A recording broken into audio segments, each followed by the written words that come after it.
Hello, and welcome to the Badger Talks podcast, the podcast that shares interviews with experts from the University of Wisconsin-Madison community about their work, research, and a little bit about what they're like as people, too.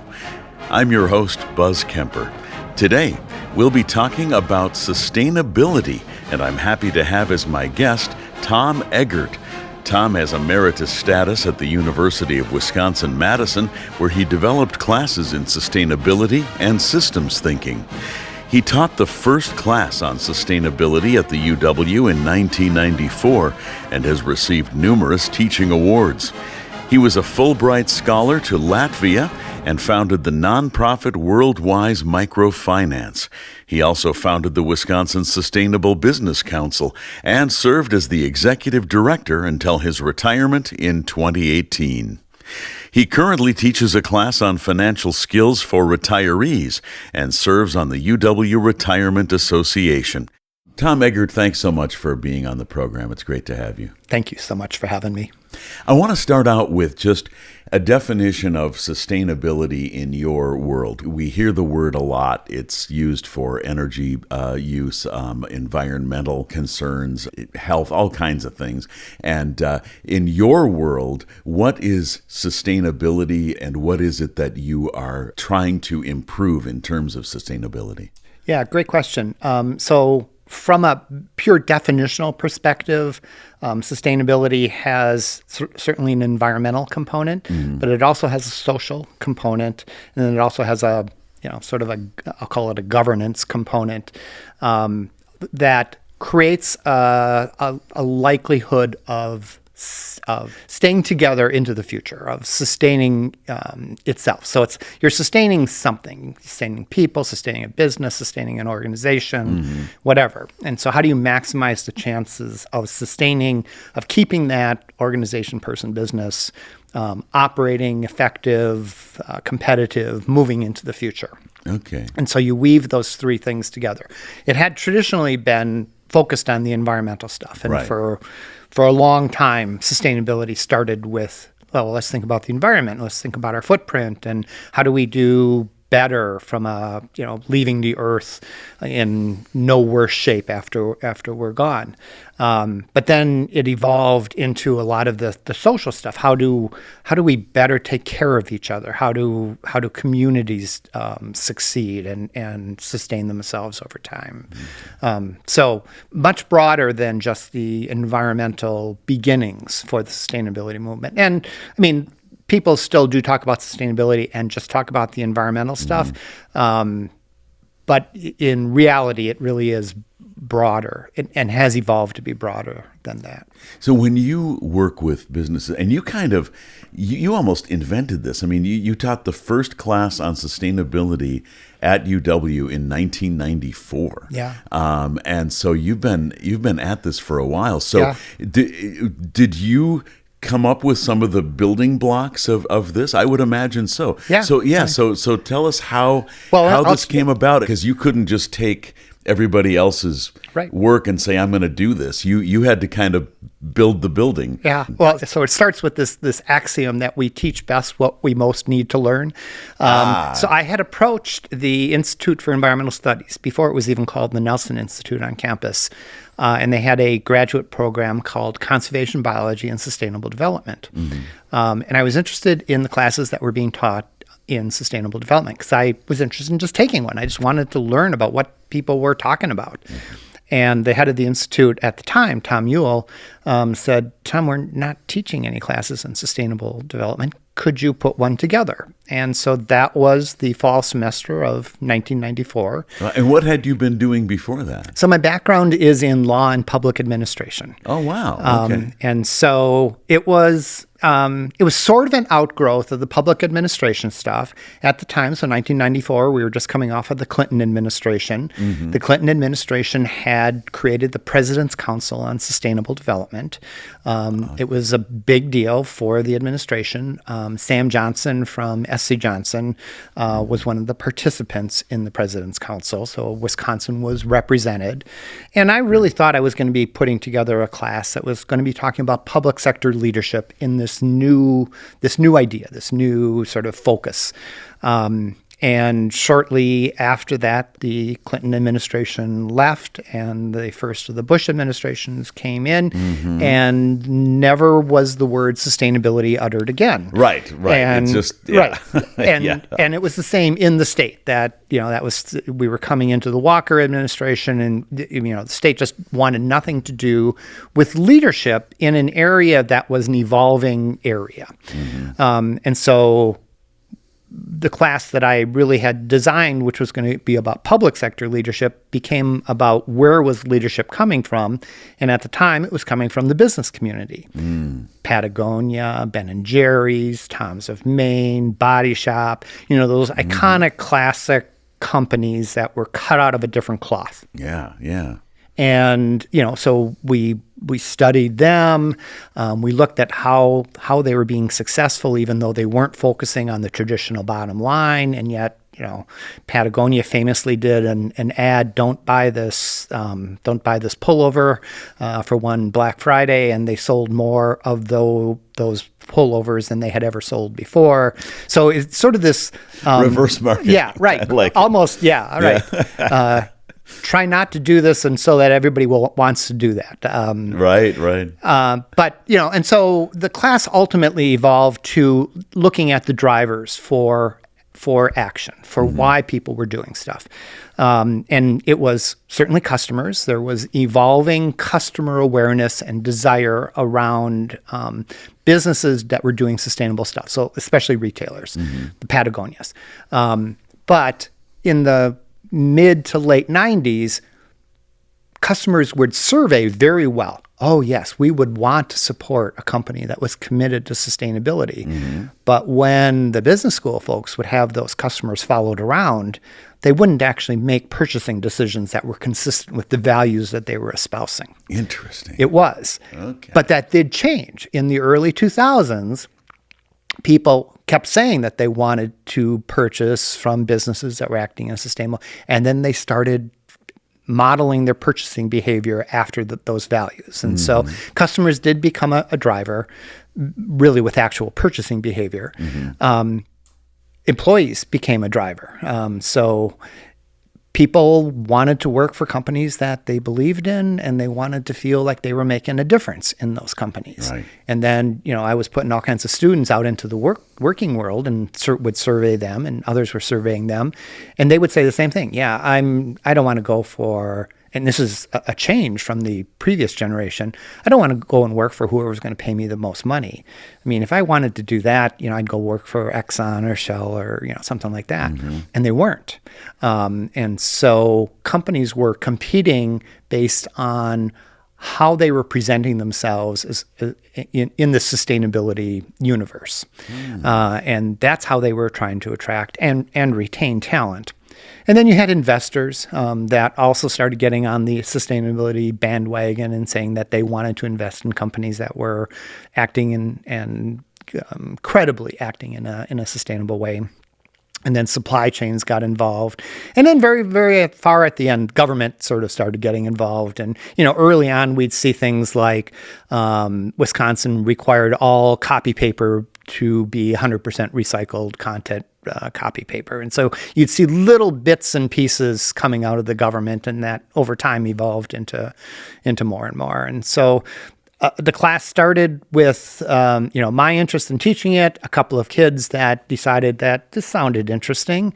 And when you're teaching a new class at the university, you get to teach again if students evaluate the class highly and sign up. Right. And so I was really at the beginning of this huge wave of student evolving interest in sustainability. And over the 25 years that I taught classes in sustainability, we added a graduate certificate in sustainability. We added an undergraduate certificate. We added an undergraduate cooperative major and ultimately an undergraduate major, all in a topic that we didn't have any classes on in 1994. So is this now just one class, or is it now a series of classes? It became a series of classes. That's what I would expect. Yeah, that it would just keep so growing. The fall semester class was kind of an intro class, and then I thought it was really important to follow that with what evolved to be a systems thinking class. So if you want to change the world, and most of the kids that were signing up for my class wanted to change the world because that's who we are. Yeah. If you want to change the world, you have to understand why the world is the way it is. Right. And by and large, the world is the way it is because of the systems that underlie all the decisions that are being made. On the first day of class, I would tell them, there was a very famous example from Rome where Rome wanted to reduce the number of cars coming into the city. And so they said, all right, all the even-numbered license plate cars can come in on even-numbered days, and all the odd-numbered license plate cars could come in on the odd-numbered days. And a year into their program, they still had the same number of cars coming into the city. And so they started doing a little exploration. Okay. And everybody with even-numbered license plates bought another car and put an odd-numbered license plate on it. So you didn't understand the system. You didn't understand how committed people were to their cars and driving their cars into the city. You raised a speed bump that people decided, yes, there's a way around this, and we will do this. And so if you wanted to make a quick buck, you would open a car dealership in Rome. Right. Wow. Yeah. That is amazing. So there's just an example of understanding the importance of systems, because it seemed like a good idea. Let's just reduce the number of cars by half without understanding how committed people are to driving a car. And they were going to drive a car. They were just going to be creative at finding ways to drive their car. Yeah, every day. Yeah. Right. Wow. Yeah. That is amazing. I have so many questions. So the bottom line purpose of most businesses, I suppose there are exceptions, but is to make a profit. Yes. And either for the owners and the workers who are there, or for shareholders, or for whoever it is. Yeah. How difficult is it to get the Venn diagram of economic sustainability and profit margin and environmental and other forms of sustainability that will make the earth a better place? Are those in conflict, or is it fairly easy to make those things work together and all the wagons pulling in the same direction? I love that you asked that question, because the traditional answer still is, all this environmental stuff, the sustainability stuff, is an add-on cost. Right. And it is inconsistent with maximizing return to shareholders. In fact, the real answer, and there's lots of academic proof, is that the most successful companies are, in fact, embracing sustainability, and it makes sense. Yeah. So let's talk about energy. If you're going to be more sustainable from an energy perspective, it means you're going to be using less energy. You're going to be more effective or efficient with the energy that you're using. Maybe you're putting in new machines that are more efficient, whatever it might be. But what's the other outcome of using less energy? You're spending less on your energy bill. Exactly, right. So you're helping the bottom line by spending less on your energy bill. If you can turn a greater percentage of raw materials into finished product, meaning a smaller percentage becomes waste, you're drawing the most value out of those raw materials and turning it into something that you can sell. Waste you have to pay for. Raw materials you pay for, waste you have to pay for to get rid of. And so it's really inefficient to produce a lot of waste. Well, it's also very unsustainable to produce a lot of waste. And so we're talking about businesses operating thoughtfully and sustainably, and maximizing, the things that business is supposed to be about. Business does three things. I mean, they work on cost minimization, they work on customer acquisition and customer servicing, and they work on risk reduction. Okay. So, that's not hard. Sustainability falls into all three of those categories. Customers, now we know from surveys and from actual behavior, are attracted to companies that are acting in a more sustainable way. Companies that are acting in a more sustainable way are minimizing costs, and they're reducing risk. If climate is in fact a risk, and I know the current administration doesn't believe that, but if climate is in fact a risk, and I think most businesses do believe that from a supply chain risk perspective, or from how are people going to be able to afford your products, risk minimization leads companies to acting in a more sustainable way also. Yeah, that makes perfect sense, and I imagine that that sometimes for customers, convenience might Trump. kind of sustainability. Like it's easier to buy from this company, even though they're maybe not so sustainable. Right. Is it easy to find out for the average consumer? Is it easy to find out if you need to buy a widget and you have 5 choices of companies from whom you can buy it? Is it easy to figure out which one is going to be the most sustainable purchase choice? No. Okay. I was really hoping it wouldn't be no, but I get it. There, and I've had students work on apps, focusing on Madison companies, and so they evaluate all the Madison retailers that students normally, patronize, and come up with schemes that they would rank them, and then you could look on your app. But there's no easy way to make those decisions. Okay. It's possible. I mean, that information is out there, but for the average consumer, they're not going to spend that much time trying to find that information. Yeah, and I would think that businesses would really want to get that information out. If you are somebody like Patagonia, and I'm a rock climber, so I'm very familiar with that company. Yeah. If you're a company like them, you would want people who are enjoying the outdoors to know that you are running your company in a more sustainable manner than other companies, so that when you need that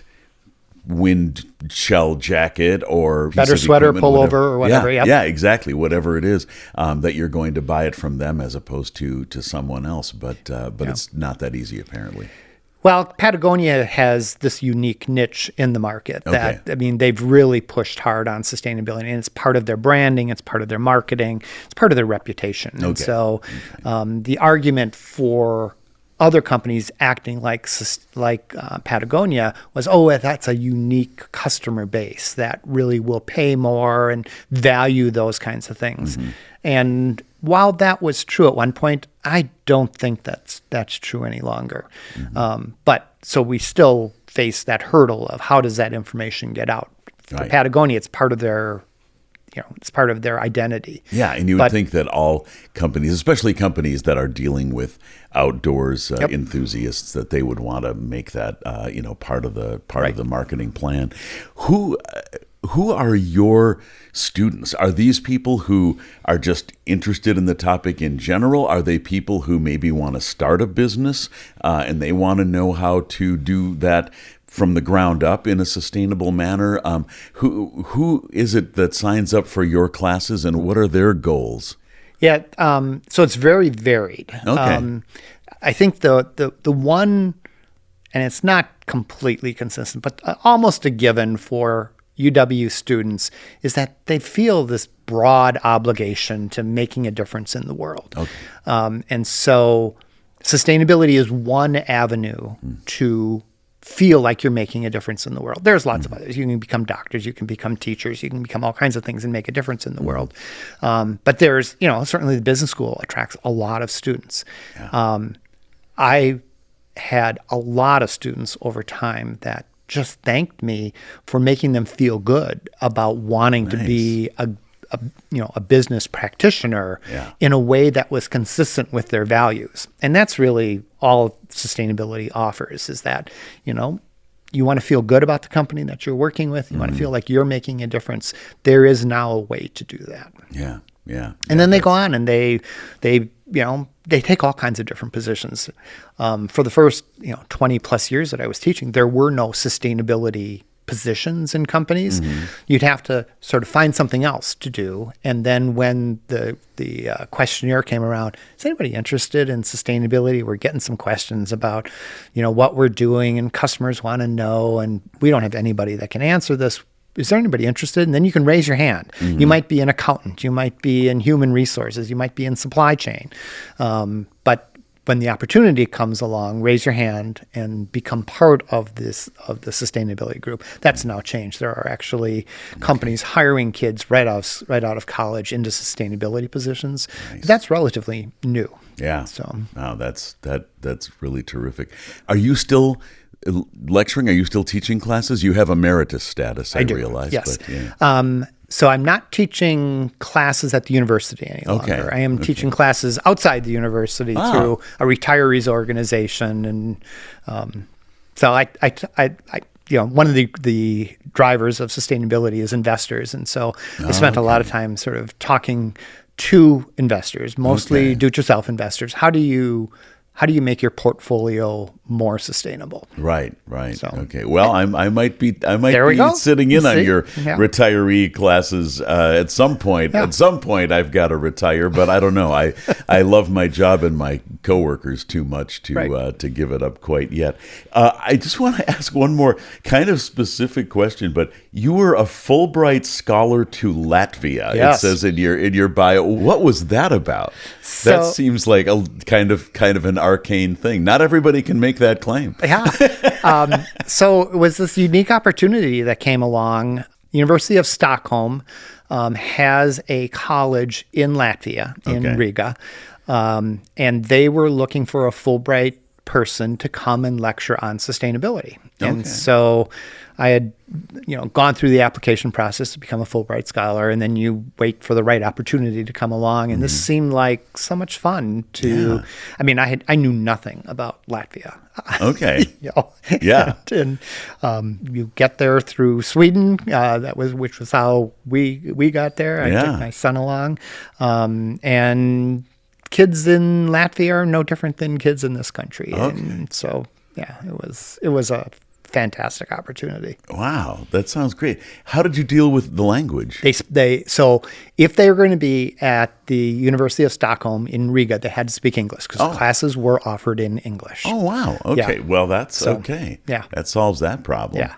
That is so terrific. So I just a couple more questions, but one just a broad kind of sweep up question. Yeah. Is there anything about sustainability that you would like listeners to this podcast to know, but I haven't asked the right question to get to? Well, so what I did want to talk about is we put an addition, we redid our house and really tried to use the most sustainable approaches in doing it and just be very thoughtful about it. And so that process, it seemed unusual at the time. I think it's much more common now, but to be very thoughtful about insulation and making sure that there were no leaks. And so we were not having to, pay to heat air that we were then exhausting to the outside of the house. Right. We put in, what do you call the things when the roof comes out over the wall? Oh, eaves? Eaves, yes. So we calculated the depth of the eave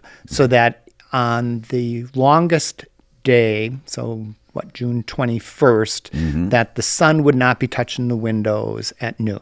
Oh, wow. So keeping the sun off the window so that you're not passively heating the house during the summer. Right. That's what you don't want to do. Using sustainable products for both the exterior of the house. Well, structurally, we used certified lumber that was harvested sustainably, and there was no FSC certified lumber in Madison, so we had to bring it down from the Twin Cities. And so we used. What does that mean? It just means that the forest is managed in a sustainable way, so that it's not clear cut. There's not a lot of pesticides used. Okay. And what do the initials stand for? Forest Stewardship Council. Okay. So there's a group. Great. FSC that does this certification. Oh, that's terrific. Of forests, and you had to go to Minneapolis. We had to bring wood down, and these were just 2x4s, 2x6s, okay. and things. But that's like that. that's kind of distressing news. You'd want to think that in Madison, Wisconsin, you could get. And I'm sure if we would do it again, it would probably be available now. Okay. There'd be other challenges. Okay. And we wanted to put in a cork floor. You harvest cork out of a cork oak tree, and it doesn't kill the tree. So the tree just produces more cork, and so it's endlessly renewable, is what I was trying to say. I did not know that. Yes. That is the essence of renewability. Correct, right there. Right. Okay, yeah. cool. And so we used hardwood in some other places, and we got it from the Indian tribe up by Green Bay, the Menominee. Because the Menominee Tribal Enterprises sells wood that's sustainably harvested from their forests. And so I just make the point, you can be very thoughtful about anything that you do in your house, even the appliances that you replace. Right. There's now ratings on all appliances on energy use, and you can try and pick the ones that use the least amount of energy. And so for day-to-day decisions that people can make, there is a sustainability component that, if you just think about it a little bit, can become part of the decision-making process. Yeah. Efficiency, is just a huge thing. I know in automobiles and appliances, how much energy is actually going into making the machine do what it's supposed to do, and how much of it is wasted as in heat or something else. Yeah.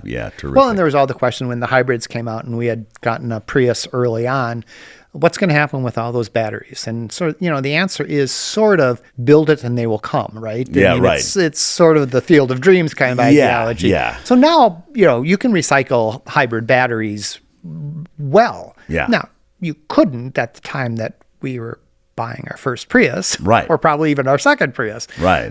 But as there is demand for people to recycle these batteries because there's valuable heavy metals in them. Yeah.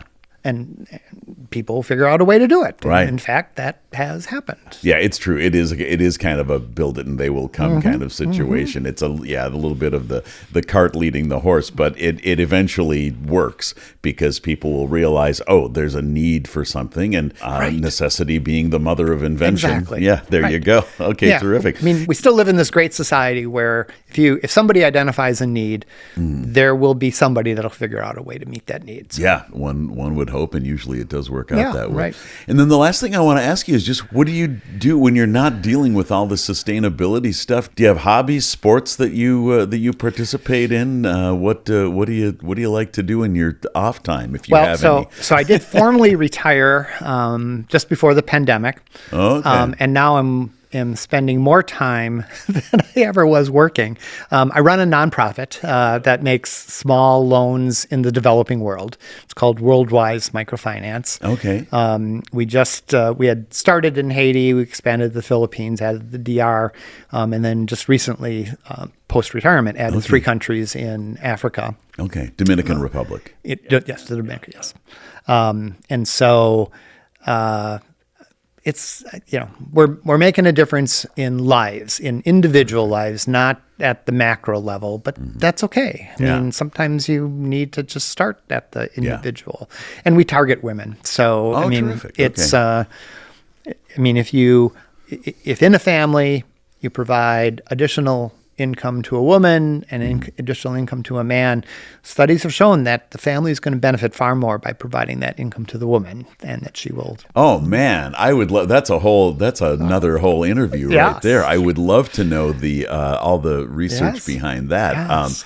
But I guess I won't open that can of worms right now. But let's have you back. Okay, that would be a terrific thing to talk about. That's great. And so, do you have any?